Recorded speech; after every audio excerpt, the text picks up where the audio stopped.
In recent years, the persecution of Christian communities in India has seen a significant and alarming increase. Reports from human rights organizations paint a grim picture. The Evangelical Fellowship of India's Religious Liberty Commission verified 640 incidents of violence and discrimination against Christians in 2024 alone. This number starkly contrasts with the 147 cases documented in 2014. Christians in India face physical assaults, often brutal and unprovoked. Their prayer gatherings are frequently disrupted by hostile mobs. Churches have become targets for vandalism and desecration. Social boycotts isolate Christian families, denying them access to essential services. Gender-based violence adds another layer of vulnerability for Christian women. Forced conversions and arrests on flimsy charges further intimidate the community. Many incidents go unreported due to pervasive fear and intimidation. The available data signals a crisis demanding a compassionate and robust response.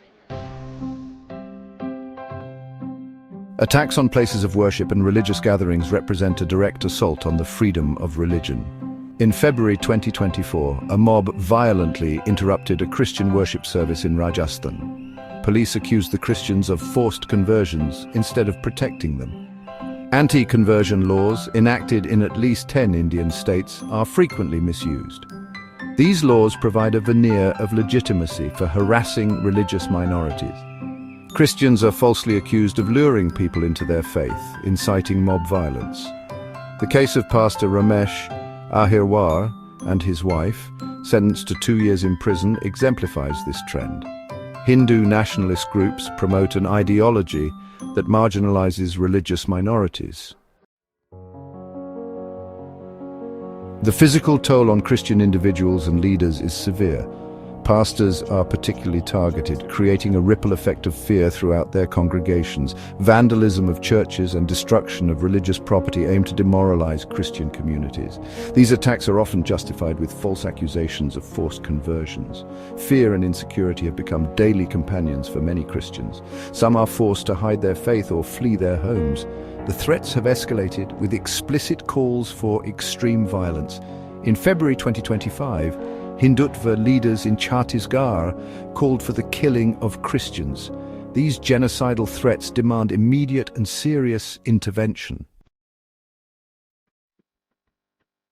Despite relentless persecution, Christian communities in India demonstrate extraordinary resilience. Their faith often appears strengthened by adversity. Many continue to gather for worship, sometimes discreetly. Pastors and lay leaders persist in their ministry despite arrests and violence. Communities rally to support those targeted, offering shelter and aid.